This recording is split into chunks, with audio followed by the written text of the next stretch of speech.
دیکھیے حکمت کسے کہتے ہیں؟ حکمت عقل کی اور انسان کی دانش کی وہ پختگی کی کیفیت ہے جس سے کہ اصابت رائے پیدا ہو جائے اور انسان صحیح کو صحیح سمجھے، غلط کو غلط سمجھے۔ یہ صلاحیت جو ہے پیدا ہو جانا انسان کے اندر، یہ حکمت ہے، دانائی ہے۔ اس کے مقابلے کا ایک لفظ آتا ہے فلسفہ۔ حکمت اور فلسفے میں فرق کیا ہے؟ فلسفے کی ساری بنیاد جو ہے وہ عقل پر ہے اور منطق پر ہے، اور چونکہ یہ منطق جو ہے انسان کی، یہ انسان کے حواس خمسہ سے جو معلومات حاصل ہوتی ہیں، جو ہماری عقل میں، ہمارے اس کمپیوٹر میں فیڈ ہوتی ہیں، انہی کی بنیاد پر ہماری منطق ہے، بول چال اسی پر ہے، اسی کے اصول بنے ہوئے ہیں۔ تو عقلی اور منطقی جو سفر ہوتا ہے صرف اس کائنات کی بڑی گتھیوں کو سلجھانے کے لیے، کس کی حقیقت کیا ہے، خیر کی حقیقت کیا ہے، شر کی حقیقت کیا ہے، وجود کی حقیقت کیا ہے، یہ بڑے بڑے مسائل ہیں۔ انسان کی حقیقت کیا ہے، یہ آیا حیوان ہے یا کچھ مختلف ہے، مختلف ہے تو کس اعتبار سے ہے، زندگی کی حقیقت کیا ہے، صرف زندگی یہی ہے جو اس دنیا کی ہے یا اس کے بعد بھی کوئی زندگی ہے، یہ مسائل ہیں۔ ان پر انسان صرف عقل کی روشنی میں اگر غور کرتا ہے تو اس کا نام فلسفہ ہے۔ فائلولوجی کہتے ہیں the science of languages، فائلوسفی، یہ فلسفی جسے ہم کہتے ہیں، فائلوسفی، صوفی وزڈم بیسڈ آن لینگویج، یہ منطق کی بنیاد پر جو وزڈم تیار ہوتی ہے وہ در حقیقت فلسفی ہے۔ حکمت کسے کہتے ہیں؟ اس میں عقل کے ساتھ ساتھ فطرت انسانی میں بہت سی چیزیں ایسی مضمر ہیں جو انسان بائی انسٹنکٹ جو ہے وہ جانتا ہے اور مانتا ہے۔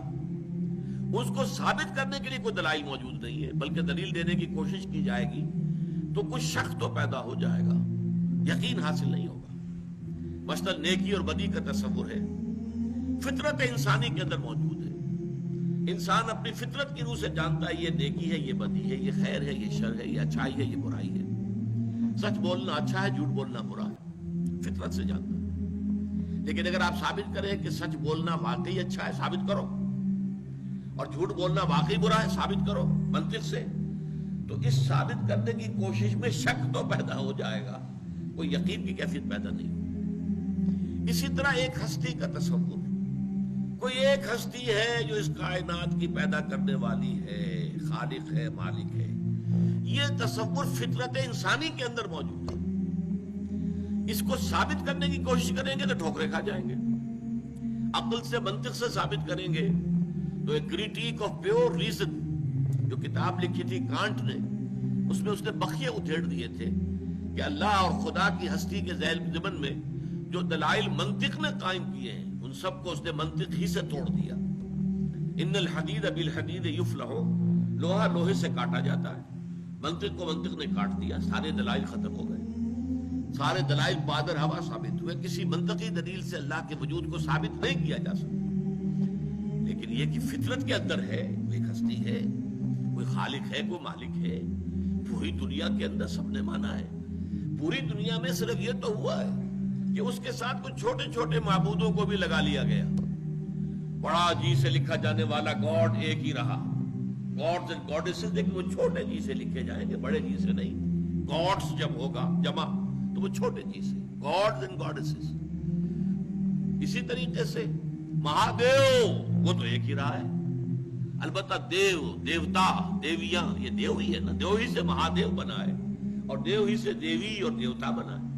دیوی دیوتا بے شمار ہو سکتے ہیں، اللہ ایک، آلہہ بے شمار ہو سکتے ہیں۔ تو یہ انسانی فطرت کے اندر مضمر ہے، تاریخ انسانی ثابت کر رہی ہے، اگرچہ کہ منطق کے حوالے سے اگر آپ اسے ثابت کرنا چاہیں گے تو وہ ثابت نہیں کر سکتے۔ منطق جو ہے وہ منطق کو کاٹ دیتی ہے۔ سب سے بڑی دلیل یہ دی جاتی ہے کوئی شے بغیر کسی کے پیدا کیے پیدا نہیں ہو سکتی، تو کائنات بغیر کسی کے پیدا کیے کیسے پیدا ہو گئی؟ کوئی نہ کوئی پیدا کرنے والا ہے، ٹھیک؟ اب اسی پر اگلا وار ہوتا ہے، اچھا تو پھر وہ ہستی بغیر کسی کے پیدا کیے پیدا ہو گئی یا خود بخود ہو گئی؟ کیسے ہو گئی؟ اگر اصول یہ ہے کہ کوئی شے بغیر کسی کے پیدا کیے پیدا نہیں ہو سکتی تو وہ ذات کیسے پیدا ہوئی؟ دلیل ختم ہو گئی۔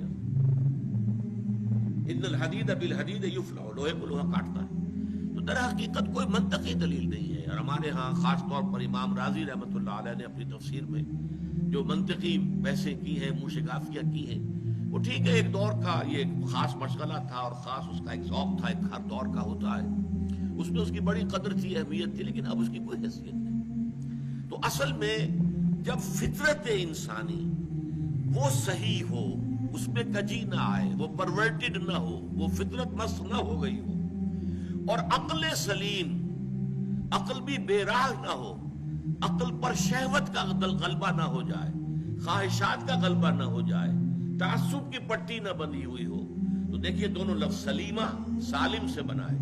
کسی شے کا صحیح ہو، سالم ہونا، فطرت سلیمہ، فطرت صحیح ہو، سالم ہو، اس کے اندر کوئی کجی نہ آئی ہو، کہیں کسی اعتبار سے پرورشن نہ آئی ہو، اور عقل انسانی بھی صحیح ہو، سالم ہو، عقل سلیم، اور اس کے اوپر نہ تو خواہشات کی پٹی بندھی ہوئی ہو، نہ اس پر تعصبات کی پٹی بندھی ہوئی ہو، نہ اس پر کوئی اور اپنی اغراض جو ہے غالب آ جائے.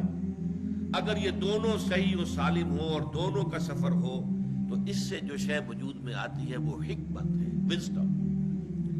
انگریزی میں دو الفاظ استعمال ہوتے ہیں، فلاسفرز اینڈ سیجز. سیجز ان کو کہا جاتا ہے وہ درویش بنش مفکرین، جنہوں نے عقل سے کام لیا، غور و فکر سے کام لیا، لیکن وہ تھے نہایت درویش بنش. انسانیت، اخلاقی اعتبار سے، ہر اعتبار سے وہ بہت عمدہ نمونے انسانیت کے.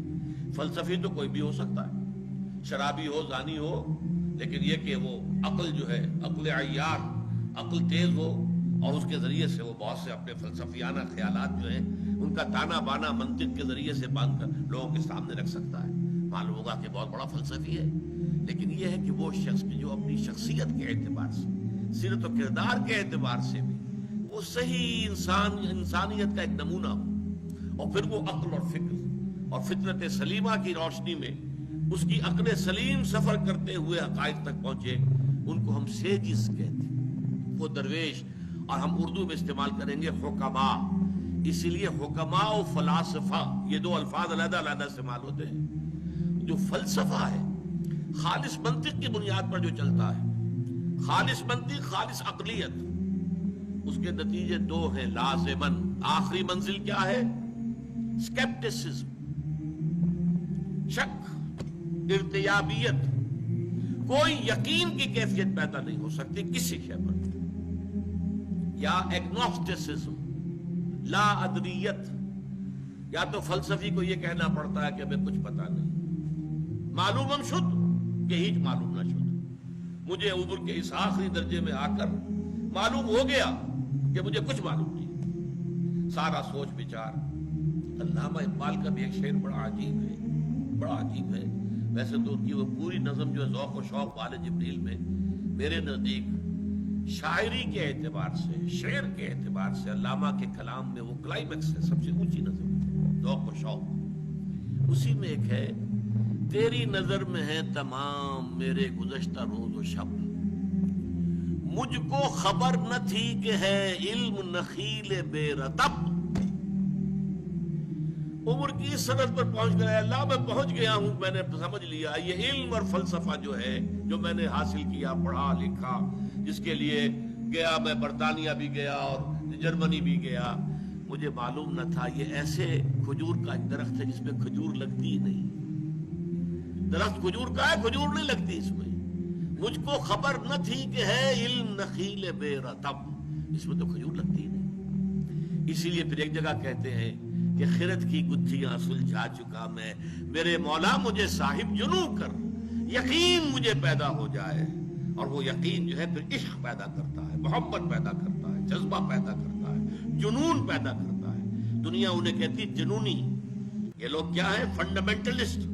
یہ لوگ جو ہیں یہ تو اپنی جانیں ہتھیلی پر لیے پھرتے ہیں، ان کی مت ماری گئی ہے، یہ پاگل ہے. یہ در حقیقت یہ لوگ جو ہیں وہ در حقیقت عقل و خرد سے بالکل بیگانہ ہو چکے ہیں. یہ الفاظ دنیا کہتی ہے. عشق، وہ عشق کا معاملہ اور ہے، اور ایک علم ہے، وہ علم اور عقل وہ اور ہے. گزر جا عقل سے آگے کہ یہ دور چراغ راہ ہے، منزل نہیں ہے.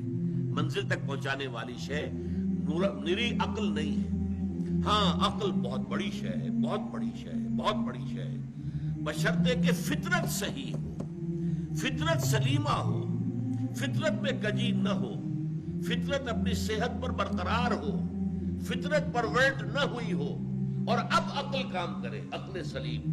تو فطرت سلیمہ اور عقل سلیم، ان دونوں کے امتزاج سے جو شے وجود میں آتی ہے اس کا نام حکمت ہے.